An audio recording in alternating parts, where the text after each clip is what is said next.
For every acclaimed action movie, there are a dozen more that were shredded by critics. In fairness, a lot of those films probably deserve their lousy Rotten Tomatoes scores. After all, making an action movie is no easy task, and you need more than a couple of explosions to create an awesome film. On the other hand, Rotten Tomatoes is a website that lacks nuance, and sometimes you might find an adrenaline-laced gem under all those slimy green splotches. From films with monstrous snakes to gigantic gods, these action movies might have terrible tomato meters, but they're still worth watching.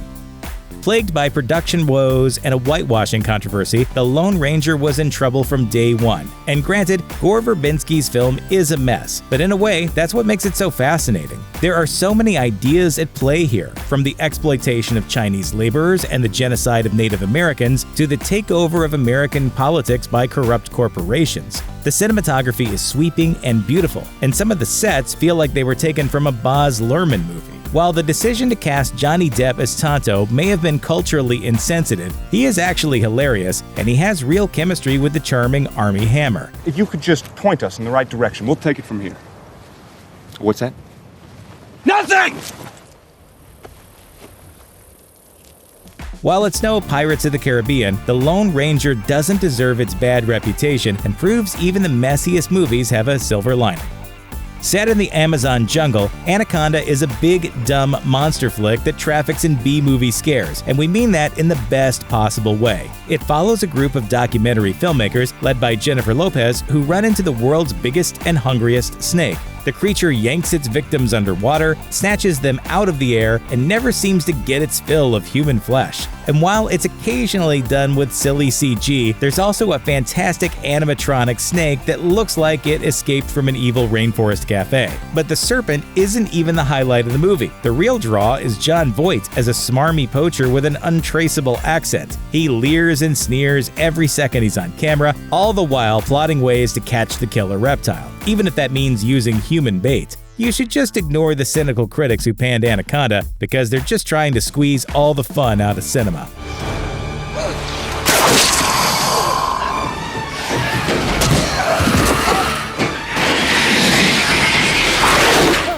2006's Tokyo Drift is the black sheep of the Fast and Furious franchise. Paul Walker is nowhere to be found, Vin Diesel only shows up for a few seconds, and the undercover cops in International Heist are replaced by a soapy teenage melodrama. The plot follows a troubled American kid named Sean who moves to Japan, gets involved with the Yakuza, and is forced to race the local bully to save his buddies, his girlfriend, and his own honor. Of course, before he can become the king of the road, this hotshot has to learn how to drift. In other words, it's the Karate Kid with cars.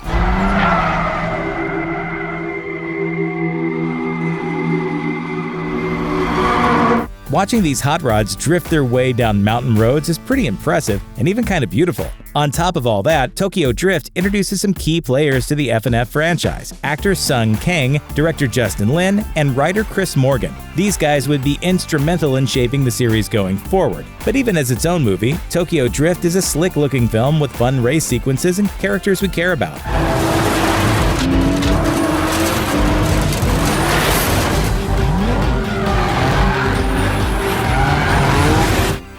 Guy Ritchie is best known for making comedic crime thrillers, which would seem to make him a weird pick to direct King Arthur: Legend of the Sword. And admittedly, there are parts of this film that are a chore to sit through, but you can't deny its ambition, especially when the monsters roll onto the screen. There are war elephants that tower over castles, and then we watch as a mass of writhing tentacles reveal slimy witches that are part woman, part kraken. We kept our side of the covenant. It was you who lost the boy and the sword. Have I not sacrificed enough? But there's more going on here than just high fantasy. Ritchie brings his trademark humor to the film, and almost every character acts like a Cockney criminal, making King Arthur: Legend of the Sword a wonderfully weird way to spend a Saturday afternoon. Tell me a story about a girl called Lucy, a Viking called Greybeard, and some rebel graffiti dirty in these walls. Are you writing a book? Critics hated Bright. In fact, they loathed it. And you know what? It's totally understandable. Bright has a lot of problems, from its lazy world building and sloppy screenplay to its awkward handling of racial issues. But while it doesn't live up to its potential, it's nevertheless filled with striking images, like a centaur cop and a dragon flying over Los Angeles. And while the story mechanics and character arcs are messy, David Ayer knows how to direct an action scene. The gas station shootout is a highlight. and the moment when Will Smith saves his orc partner from a gang of murderous cops is wonderfully done. But the best thing about Bright has got to be Joel Edgerton, who plays the first orc ever hired to work for the LAPD. He wonderfully conveys pain underneath all his prosthetics, and you should check out Bright for his performance alone. He fulfilled a great prophecy, Lord. I think we might be in a prophecy. Universal Studios has been trying to create a monstrous cinematic universe for quite some time. Before The Mummy completely unraveled in 2017, the studio was hoping to get its dark universe going with Dracula Untold in 2014. Unfortunately, lousy box office numbers and a poor tomato meter forced the studio to stake this film in the heart. But while it's not a great movie by any stretch of the imagination, Dracula Untold is wonderfully dumb fun. It's basically a vampire movie meets a superhero flick.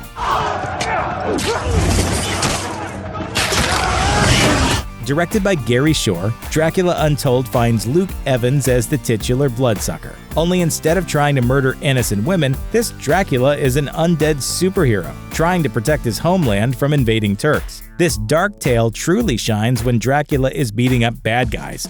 He plows into a platoon of goons like a mad NFL player, all while roaring like a lion. And using Force-like powers, he commands a legion of bats to batter his enemies. He even creates his own vampire army, resulting in a brilliantly bloody climax. This isn't high art, but if you've ever wondered what would happen if Dracula used his bat powers for good, then this is the movie for you. That's why you got sick, isn't it? Save me. Yes. And I would do it all again. Directed by James Wan, Death Sentence has the gore of Saw, the scares of The Conjuring, and the family feels of Furious 7. In fact, we're legitimately shocked that it has such a low tomato meter. Unlike most of the films on this list, there are no obvious reasons why it was blasted so hard by critics. Instead, this 2007 revenge thriller is gritty, gross, and utterly compelling.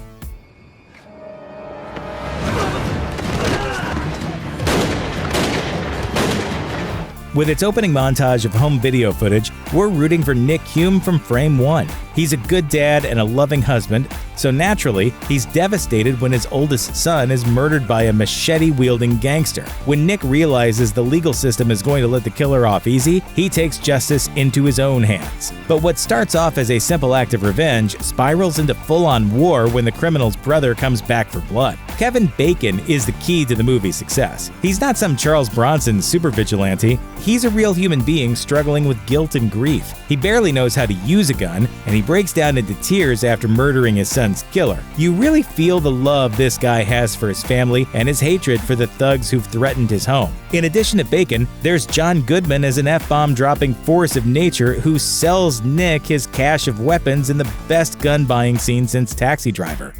Dad to dad? Don't tell me about it. Just go do it.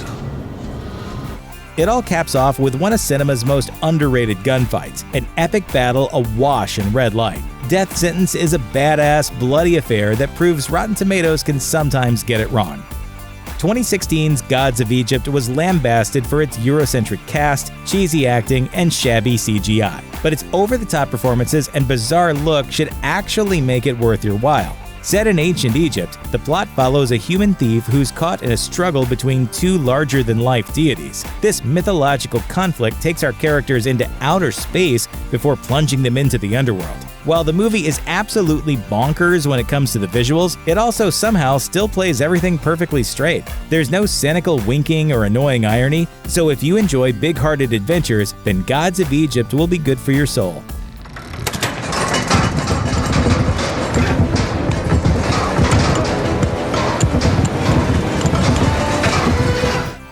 It's easy to see why Hansel and Gretel Witch Hunters has such a low tomato meter. It's mostly because of Hansel and Gretel. They don't have character arcs, their dialogue is flat, and there's nothing distinguishing them from one another besides the fact that one is played by Jeremy Renner and the other by Gemma Arterton.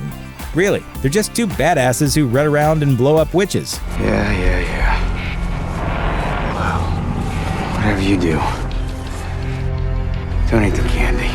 But if you're into seeing evil creatures getting their heads cut off, then Hansel and Gretel Witch Hunters is the movie for you. This 2013 horror adventure is like Army of Darkness on crack. complete with anachronistic weapons, buckets of blood, and more wicked old hags than you can shake a broomstick at.